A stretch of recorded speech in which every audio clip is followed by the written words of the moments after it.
let us move ahead and understand another very important concept in understanding electricity, that is potential difference. So this is the same figure which we have already understood. Let us just recollect what happened here. In the very beginning, as you remember, there was no battery. There were only free electrons present inside a metallic conductor. I hope you remember that these free electrons were moving randomly, which did not give rise to any current. As soon as we connected the battery, the positive terminal gave positive potential to point A, negative terminal gave negative potential to point B. The word potential out here means that now the points A and B have acquired the ability to either attract or repel the electrons. So this is what we call as electric potential. So now why do we study potential difference when we have already acquired the potential?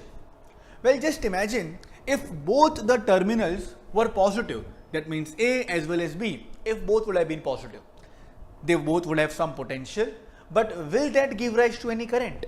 Just imagine if point A is positive, it will attract the electrons towards itself, and point B being positive will also attract the electrons towards itself. So that means half the electrons will go towards A and half the electrons will go towards B. That means the electrons will not flow in the same direction. And if they don't flow in the same direction, there will be no current. And thus, they should have different potentials. If they have a different potential, or we say if there is a potential difference in between them, A will attract, B will repel, or else B will attract and A will repel, depending upon the positioning of the 2 points.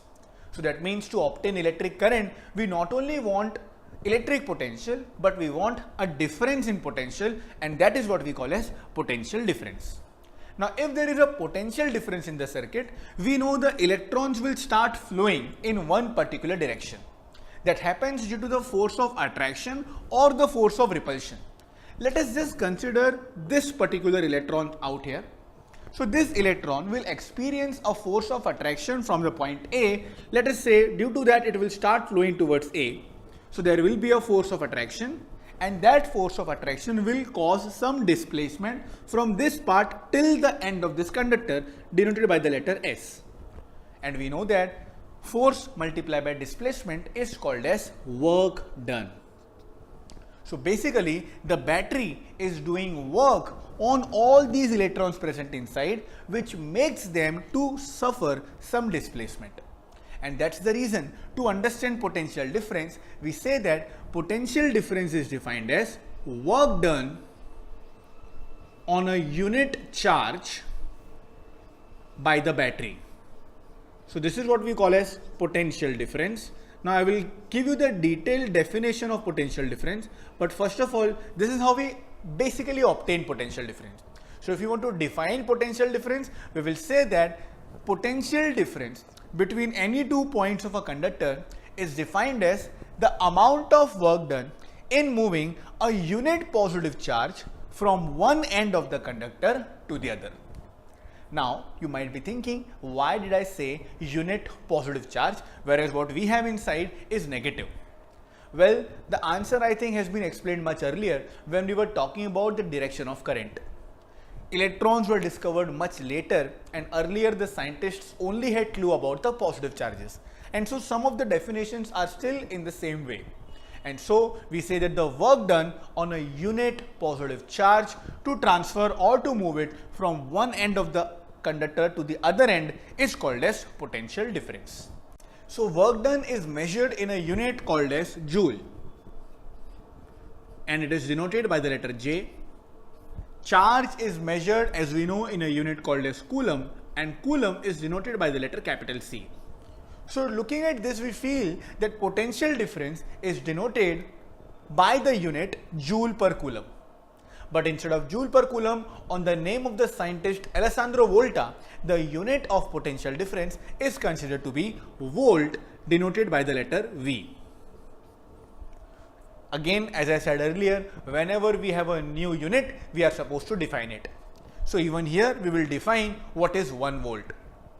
So just imagine if this would be 1 joule and this would be 1 coulomb. So 1 upon 1 will give the answer as 1. That is how simple it is to understand the definition.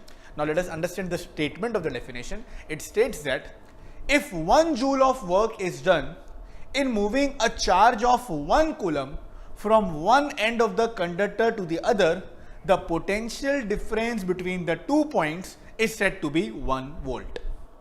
It's a pretty big definition, but again it is very important from examination point of view. Let us revisit the definition once.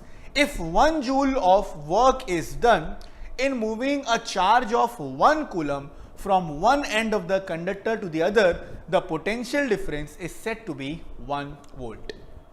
Now just like the current, even here we have SI unit and other units. So volt is the SI unit, but there are other units as well, and the other unit of potential difference can be considered as kilovolt. So for kilovolt we say 1 kilovolt is 10 raised to 3 volt. Similarly 1 megavolt is 10 raised to 6 volts. The conversion factor is quite simple, that if you want to convert from kilovolt to volt, you will always multiply by 10 raised to 3. If you want to convert from megavolt to volt, you will multiply by 10 raised to 6. And if you want to come reverse, that is from volt to kilovolt, we divide by 10 raised to 3. And from volt to megavolt, we divide by 10 raised to 6. So that is the concept of potential difference, along with the formula and its unit, the definition of the unit, and the different units along with the conversion.